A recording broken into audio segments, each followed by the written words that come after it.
Prosthetic Leg Journey of Sir Boyet, A Step of Hope. Check this out. Sa malamig na hangin ng Tuba, Benguet, isang kwento ng pag-asa ang nagsimula. Si Sir Boyet, isang taon na nagtiis gamit ang saklay pero tuloy ang buhay. Mas ginhawa sana kung meron prosthetic leg na gamit. Dumating ang araw na may sponsor na nagmalasakit.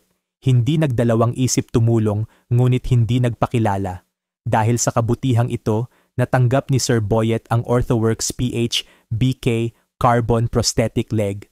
Lightweight, durable, comfortable, and for sure, makakalakad ng maayos with confidence. Habang suot niya ang kanyang bagong prosthetic leg, unti-unti niyang naramdaman ang pagbabalik ng sigla. Ang bawat hakbang ay hindi lang para sa sarili niya, kundi para sa pamilya. Ito ang totoong impact ng isang mabuting puso. Isang prosthetic leg lang, pero napakalaking pagbabago. Hindi lang para sa amputee, kundi sa buong pamilya. Kaya kung ikaw ay may kakayahan tumulong, sponsor one amputee.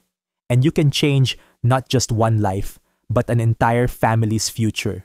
Dahil minsan, ang simpleng tulong mo ay siya palang magiging dahilan kung bakit may tatay, nanay o anak na makakalakad ulit. Power in every step, comfort in every move. OrthoWorks, PH Prosthetics and Orthotics Shop.